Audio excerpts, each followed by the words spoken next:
Kenapa?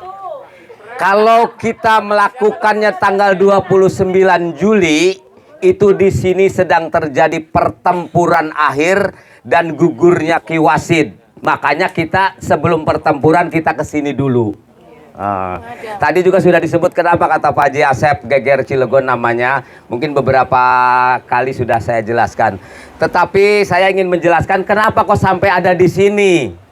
Begitu. Naik mobil. Jadi sebetulnya saya juga nggak tahu ya. Cuma karena saya punya ini nih. Jadi ini ya sebenarnya yang ngasih tahu saya. Jadi setelah diceritakan tadi, Cilegon mas sudah merdeka pada tanggal 9 Juli 1888. Dan sebetulnya itu langkah awal. Kenapa? Karena para kiai zaman dulu itu mau melakukan penyerangan terhadap Belanda itu sudah dirapatkan sejak tahun 1876 digagasnya. Kemudian 1887 itu mulai diadakan perundingan-perundingan di Tanara. Sehingga kemudian akhirnya berputarlah munculnya di Cilegon. Kenapa? Karena Cilegon itu dianggap sebagai sektor 1 yang pada waktu itu di Cilegon itu tidak ada tentara.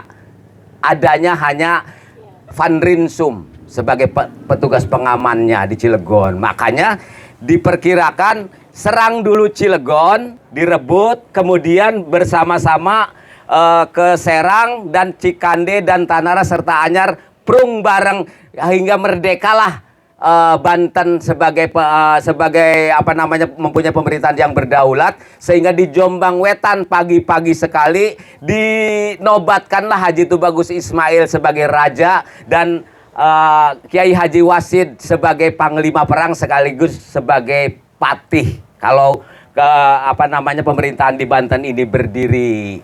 Akan tetapi itu perjuangan yang diupayakan oleh para kiai pada masa itu, dan karena para kiai merasa persenjataannya kurang, akhirnya para kiai itu yakin. Kenapa? Strategi perangnya yang dia kemukakan itu pasti menang walaupun kalah di persenjataan. Misalnya Cilegon dipandang, wah nggak ada tentara, kuasai dulu Cilegon.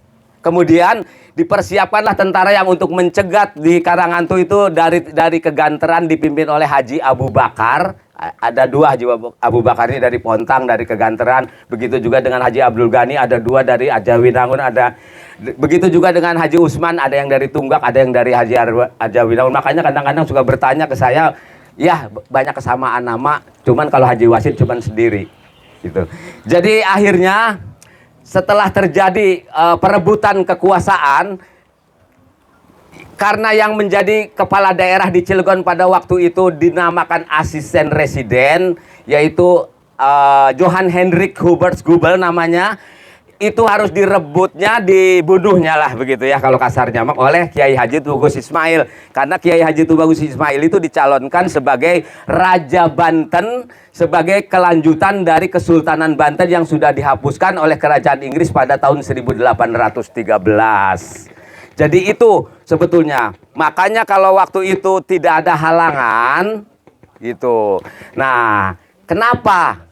Padahal para kiai sudah membentukkan strategi perang ya, yakin pasti menang karena sudah dikuasai, dibaca Cilegon dikuasai, Serang juga tentaranya masih pada tidur, sudah diserang ke sana, jadi baru pada bangun begitu kira-kira tentara Belandanya. Nah akhirnya diproklamasikanlah kerajaan Banten. Tetapi hari menjelang itu residen Banten yang bernama Engelberg namanya, harus gitu ya ngomongnya ya, Engelberg gitu ya, nggak boleh ya. Iya, jadi mengajak asisten residen Gubel tadi bersama Van Rinsum ke Anyar inspeksi dan akan melanjutkannya ke Caringin. Nah, Caringin itu di situ. Tetapi itu dalam rangka inspeksi pemerintah Hindia Belanda pada waktu itu. Karena faktor itulah akhirnya semua strategi perang yang sudah direncanakan dengan matang, bahwa jam 8 itu sudah ke Serang dan sudah dilakukan penyerangan terhadap Serang, jadi gagal total, berantakan semuanya. Dan pada waktu itu belum ada WA. Sehingga pasukan yang sudah dipersiapkan untuk mengepung alun-alun yang dipimpin oleh Haji Tubagus apa namanya Haji Abu Bakar di sana, kemudian Haji Muhammad Asik gitu ya, yang sudah ditempatkan gitu. Jadi akhirnya bingung ya, kok Haji Wasid dan Tubagus Ismail kan belum datang, karena rencananya mau naik kuda antara Patih dengan Raja ini, itu naik kuda memimpin penyerangan ke ibu kota Karesidenan Banten. Jadi dulu namanya Kesultanan Banten, ini pengetahuan aja ya, nggak apa-apa melebar sedikit. Kemudian setelah Belanda masuk, apa namanya Kesultanan Banten dijadikanlah sebagai Karesidenan Banten yang membawahi 3 afdelingen, yaitu Afdeling Anyar, ibu kotanya di Cilegon, Afdeling Keramat Watu, dan Afdeling Caringin. Itu dulu ya, Caringin tuh di situ tuh dekat gitu. Tetapi begitu apa namanya terjadi peristiwa ini gitu ya, atau saya tambahin, begitu Indonesia merdeka malah harusnya kembali lagi ke provinsi Banten. Kan dulunya provinsi yang namanya residen itu provinsi, tetapi malah ke Bandung, Jawa Barat. Ini melenceng sedikit gitu. Jadi intinya pada tanggal 11 Juli itu Haji Wasid dan kawan-kawan itu sudah apa namanya gagal karena apa? Terlambat waktunya, sehingga tadi diceritakan Pak Haji Asep di Toyomerto terjadilah pertemuan. Keburu bangun tentaranya, berangkat ke sini sekitar jam 1 siang.